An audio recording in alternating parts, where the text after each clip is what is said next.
So ఫైనల్గా AP ఎబ్సెట్ results వచ్చాయి. So most of the students ఈ 3 కేటగిరీస్కే బిలాంగ్ అవుతారు. సో ఫస్ట్ ఏంటంటే ఎంసెట్ ర్యాంక్ మంచిగా వచ్చింది, మంచి కాలేజ్లో జాయిన్ అవుదాం అనుకుంటున్నాను. అండ్ కేటగిరీ 2 ఏంటంటే మంచిగా రాయలేదు ఎంసెట్ ఎగ్జామ్, జస్ట్ క్వాలిఫై అయ్యాం, ఒక మంచి ర్యాంక్ కూడా రాలేదు. And third category EAMCET disqualify అయ్యాం. నేను చేసిన మిస్టేక్స్ మీరు ఎవరు చేయకూడదని నేను ఈ వీడియో చేస్తున్నాను. సో పూర్తిగా చూడడానికి ట్రై చేయండి, ఖచ్చితంగా మీకు యూస్ఫుల్ అవుతుందని అనుకుంటున్నాను. సో ఫస్ట్ నేను చేసిన మిస్టేక్స్ ఏంటి, ఆ తర్వాత దాని నుంచి మీరు ఎలా బెటర్ అవ్వచ్చు అని చెప్తాను. అండ్ నాకేమీ బెటర్ ర్యాంక్ రాలేదు, నాకు ఒక 6 డిజిట్ ర్యాంక్ వచ్చింది. కౌన్సిలింగ్ టైంలో నేను చేసిన మిస్టేక్ అని చెప్తాను. నాకు టోటల్గా 3 కౌన్సిలింగ్ జరిగాయి. నేను ఫస్ట్ కౌన్సిలింగే అప్లై చేశాను, బట్ సెకండ్ థర్డ్ అప్లై చేస్తుంటే బాగుందని తర్వాత అనిపించింది. అప్పుడున్న సిచ్యువేషన్ ఎలా ఉండేదంటే మనకేమో 6 డిజిట్ ర్యాంక్ వచ్చింది. ఆ టైంలో చాలా భయం వేసింది. అసలు ఏమైందంటే నా సిచ్యువేషన్లోకి వచ్చేసరికి మా కాలేజ్ తిరుమల కాలేజ్లోనే ఇంట్లో వాళ్ళు రిజల్ట్ వచ్చిన నెక్స్ట్ డేని మేనేజ్మెంట్ కోటాలో ఒక 10,000 పే చేసి ఉన్నారు. సో ఫస్ట్ మా కాలేజ్ పెట్టా, ఆ తర్వాత దగ్గరలో ఉన్న సరౌండింగ్స్లో ఉన్న కాలేజెస్ అన్ని పెట్టేసుకున్నాను. ఆ తర్వాత ఇంకా కొన్ని టాప్ కాలేజెస్ అవన్నీ ట్రై చేశాను. సో ఇక్కడ నేను చేసిన మిస్టేక్ ఏంటంటే ఫస్ట్ మా కాలేజ్ పెట్టు, అంటే నాకు వచ్చిన ర్యాంక్ అదే, బట్ ఇంకా దానికన్నా మా కాలేజ్ కన్నా బెటర్ కాలేజెస్ వచ్చేవి. అంటే నా ప్రిఫరింగ్ ఆర్డర్ నేను ఎలా పెట్టుంటే బాగుండేదంటే, అంటే top colleges to tier 3 tier 4 colleges అలా పెట్టుంటే బెటర్గా ఉండేది నాకు వచ్చే కాలేజ్. దీని నుంచి నేను మీకు సజెస్ట్ చేసేది ఏంటంటే, మీకు ర్యాంక్ నాలాగే 6 డిజిట్ వచ్చి 5 డిజిట్ వచ్చినా లేదా మంచి ర్యాంకే వచ్చినా ఎప్పుడైనా కానీ మీరు ఎలా ప్రిఫర్ చేస్తారంటే టాప్ కాలేజెస్ నుంచి టైర్ 3 టైర్ 4 అలాంటి కాలేజెస్ ప్రిఫర్ చేయండి. అంటే ఎలా అంటే మంచిగా ఉన్న కాలేజెస్ నుంచి ఏదో నార్మల్ కాలేజెస్లో ఇవేముందిలే అని అంటాం చూసారు, అలాంటి కాలేజెస్కి ప్రిఫర్ చేసుకోండి మీ ఆర్డర్. సో నాకైతే మా కాలేజ్లో వచ్చింది, చెప్పాను కదా, అదే నేను చేసిన మిస్టేక్. నేను ఎందుకని ఇలా పెట్టాల్సి వచ్చిందంటే మా ఇంట్లో వాళ్ళు 10,000 పే చేసి ఉన్నారు కదా, మళ్ళీ 10,000 వేస్ట్ చేశానని నాకెక్కడ ఇంట్లో వాళ్ళు ఎక్కడి నుంచి కూడా ఎక్కడ తిట్లు పడతాయో, ఆ సిచ్యువేషన్లో నాకు అదే కరెక్ట్ అనిపించి నేను అలా చేసేసాను. సో మీరైతే ఖచ్చితంగా టాప్ ఆర్డర్ నుంచి ఏదో నార్మల్ కాలేజెస్ అలా పెట్టుకోండి. సో మీరు ఎప్పుడైనా మీకు ఎంత ర్యాంక్ వచ్చినా కానీ మీరు క్వాలిఫై అయితే మీరు చేయాల్సిన పని ఇదే, ఖచ్చితంగా మంచి కాలేజ్ నుంచి ఏదో నార్మల్ కాలేజెస్ పెట్టుకోవడమే. బ్రాంచ్ కూడా మీరు చూసుకోండి. అండ్ మీరు ఏ కాలేజ్ యూజ్ చేసుకుంటున్నారో అక్కడ మీకు కోడ్ ఉంటుంది, కాలేజ్ కోడ్ ఉంటుంది, ఆ కోడ్ని కరెక్ట్గా చూస్ చేసుకోండి. ఏ కాలేజ్కి ఆ కాలేజ్ కోడ్ సపరేట్గా ఉంటుంది, ఆ కోడ్ని కరెక్ట్గా క్రాస్ చెక్ చేసుకోండి అండ్ వెరిఫై కూడా చేసుకోండి మనం అనుకున్న కాలేజ్కే పెట్టుకుంటున్నామా లేదా. అండ్ మన కాలేజ్కి ఎలా కోడ్ ఉంటుందో మనం చూస్ చేసుకునే బ్రాంచ్కి కూడా అలానే కోడ్ ఉంటుంది. ఫర్ ఎగ్జాంపుల్ మీరు సిఎస్సి తీసుకుందాం అనుకుంటే సిఎస్సి అనే ఉంటుంది. మీరు సిఎస్సిలో స్పెషలైజేషన్స్ తీసుకుంటే సిఎస్ఎం అంటే ఆర్టిఫిషియల్ ఇంటెలిజెన్స్, సి అంటే సైబర్ సెక్యూరిటీ, డి అంటే డేటా సైన్స్, ఇలా స్పెషలైజేషన్స్కి సంబంధించి ఇలా ఉంటాయి. మీరు ఏ బ్రాంచ్ అయితే చూస్ చేసుకుందాం అనుకుంటున్నారో అవి కరెక్ట్గా చూసుకోండి. ఎలా అప్లై చేస్తారంటే, మోస్ట్లీ మీ దగ్గర ల్యాప్టాప్స్ ఆర్ కంప్యూటర్స్ ఉంటే you can go through it. But మీ దగ్గర లేవు అనుకునే సిచ్యువేషన్లో ఫ్రెండ్స్ని ఎవరన్నా అడగండి, వాళ్ళ దగ్గర ఉంటే వాళ్ళ హెల్ప్ తీసుకొని చేయండి. వాళ్ళ దగ్గర కూడా లేవు అనుకుంటే మీరు ఇంటర్నెట్ పాయింట్కి వెళ్దాం అని అనుకుంటారు. సో అక్కడ మీరు ఇంటర్నెట్ దగ్గర చాలా కేర్ఫుల్గా అబ్జర్వ్ చేయాలి. ఎందుకంటే మనం ఒక కాలేజ్ పెట్టమంటే వాళ్ళు ఇంకో కాలేజ్ పెడతారు. వాళ్ళ దగ్గర ఉండి మనం కరెక్ట్గా నేను చెప్పిన పాయింట్స్ అన్ని మీరు చేయండి. మ్యాక్సిమం ఇవే మనం చేసే మిస్టేక్స్, జనరల్గా అందరూ చేసే మిస్టేక్స్. ఇలా కరెక్ట్గా మీరు ఆర్డర్, మీ ప్రిఫరింగ్ ఆర్డర్ చూసుకోండి. మీరు ఏ కాలేజ్లో జాయిన్ అవుదాం అనుకుంటున్నారో ఆ కాలేజ్ కోడ్, బ్రాంచ్ కోడ్ కూడా అయిన తర్వాత మీరు వెరిఫై చేసేయండి. అండ్ ఆ తర్వాత మీ కాలేజ్ అలాట్మెంట్ మీకు వస్తుంది.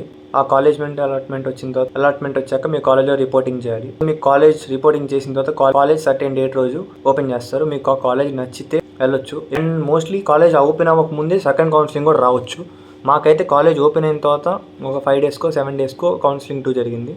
సో ఇంకా మీ కాలేజ్ నచ్చకపోతే అట్లా షిఫ్ట్ అయిపోవచ్చు వేరే కాలేజ్. మాకైతే కౌన్సిలింగ్ 3 కూడా జరిగింది, చెప్పాను కదా. అండ్ ఇఫ్ మీకు అలా మీరు షఫల్ అవ్వచ్చు, బట్ మీరు వేరే సెకండ్ కౌన్సిలింగ్ అటెంప్ట్ చేయాలన్నా ఫ్రీ ఆఫ్ కాస్ట్. ఎందుకంటే జస్ట్ ఫస్ట్ కౌన్సిలింగ్లోనే మనం మనీ పే చేయాల్సి ఉంటుంది. It's depends on caste. ఇప్పుడు దాకా నేను చెప్పినవన్నీ ఎంసెట్లో క్వాలిఫై అయిన వాళ్ళకి పనికి వస్తాయి. వీడియోలో అసలు పార్ట్ ఇప్పుడే స్టార్ట్ అవుతుంది. సో మేము ఎంసెట్ క్వాలిఫై అవ్వలేదు, ఇప్పుడు మా పరిస్థితి ఏంటి? దట్స్ ఫైన్, మీరు ఎంసెట్ క్వాలిఫై అవ్వలేదు, నో ప్రాబ్లం, కూల్గా ఉండండి. సో మీరు ఏం చేయొచ్చు కూడా నేను ఇప్పుడు చెప్తాను. సో బాధపడొద్దు, అయిపోయిందని మనం ఏం చేయలేం, ఇప్పుడు జరగబోయేదాన్ని మనం ఏమైనా చేంజ్ చేయొచ్చు. సో ట్రై చేద్దాం. ఫస్ట్ ఆప్షన్ ఏంటంటే మేనేజ్మెంట్ కోటాలో జాయిన్ అవ్వచ్చు. మీరు ఇంజనీరింగ్ చేయాలని స్ట్రాంగ్ ఫీలింగ్ అండ్ స్ట్రాంగ్ ప్యాషన్తో ఉంటే ప్రైవేట్ కాలేజెస్లో మేనేజ్మెంట్ కోటా ద్వారా ట్రై చేయొచ్చు. సో అప్పుడు అడ్మిషన్ తెచ్చుకోవచ్చు అక్కడ. బట్ ఇక్కడ ఇంపార్టెంట్ పాయింట్ ఏంటంటే మేనేజ్మెంట్ కోటాలో ఫీజు చాలా ఎక్కువ ఉండొచ్చు. మీ ఫ్యామిలీ ఫైనాన్షియల్ సిచ్యువేషన్ బాగా ఉంటే మీరు ఈ ఆప్షన్ని కన్సిడర్ చేయొచ్చు. లేకపోతే లోన్ తీసేసుకొని నెసరీ ప్రెషర్ని క్రియేట్ చేయొద్దు ఫ్యామిలీ. ఒకవేళ మనం అలా లోన్ తీసుకుంటే మన ఫ్యామిలీకి బాగా బర్డెన్ అవుతుంది. మేనేజ్మెంట్ కోటా ఒకటే ఆప్షన్ కాదు, ఇంకా కొన్ని ఆప్షన్స్ ఉన్నాయి. దీనికన్నా ఇంకా బెటర్ ఆల్టర్నేటివ్ ఆప్షన్స్ కూడా ఉన్నాయి. సెకండ్ ఆప్షన్ ఏంటంటే డిప్లొమా. ఇది చాలా మంది ఇగ్నోర్ చేస్తారు, కానీ నేను చెప్తున్నా ఇది ఎక్సలెంట్ అండ్ స్మార్ట్ ఆప్షన్. ముందు మనం డిప్లొమా కంప్లీట్ చేస్తాం, ఆ తర్వాత ఈసీటీఈ ఎగ్జామ్ రాసి సెకండ్ ఇయర్లో డైరెక్ట్గా జాయిన్ అవ్వచ్చు. దీన్నే లేటరల్ ఎంట్రీ అంటాం. దీని అడ్వాంటేజెస్ ఏంటంటే మనకి ప్రాక్టికల్ నాలెడ్జ్ బాగా ఉంటుంది, ఫీజు కూడా తక్కువే, డైరెక్ట్ సెకండ్ ఇయర్ నుంచే మనం స్ట్రాంగ్ టెక్నికల్ బేస్తో ఇంజనీరింగ్ని కంప్లీట్ చేయొచ్చు. ఆప్షన్ 3 ఏంటంటే degree, BCA, BSc computers, BSc data science, BCom ఇలాంటి డిగ్రీ కోర్సెస్లో మనం జాయిన్ అవ్వచ్చు. చాలా మంది డిగ్రీకి వాల్యూ లేదంటున్నారు, కానీ 2026లో రియాలిటీ ఏంటంటే డిగ్రీ కన్నా కూడా స్కిల్ ఎవరికైతే బాగుంటుందో వాళ్ళనే కంపెనీస్ జాబ్స్కి ప్రిఫర్ చేస్తున్నాయి. మనం డిగ్రీ చేస్తూ ప్యారలల్గా Python, artificial intelligence, data science, cyber security, web development, full stock ఇలాంటి స్కిల్స్ నేర్చుకుంటే మంచి ప్లేస్మెంట్స్, మంచి ఇంటర్న్షిప్స్, ఈవెన్ మనం ఫ్రీలాన్సింగ్ ట్రై చేయొచ్చు. అండ్ ఇంకో ఆప్షన్ కూడా ఉంది, అదేంటంటే డ్రాప్ తీసుకోవడం. బట్ ఎంసెట్కి డ్రాప్ తీసుకోవడం అనేది నా పాయింట్ ఆఫ్ వ్యూలో జేఈ అడ్వాన్స్ కానీ ఎగ్జాంపుల్ మనం నీట్కో జేఈకో ప్రిపేర్ అవుతున్నాం అంటే we can re-attempt.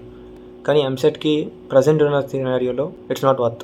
Learn high income skills. Present మన 2026లో మనకు డిగ్రీ ఒక స్కిల్ ఉంటేనే సర్వైవ్ అవ్వగలం.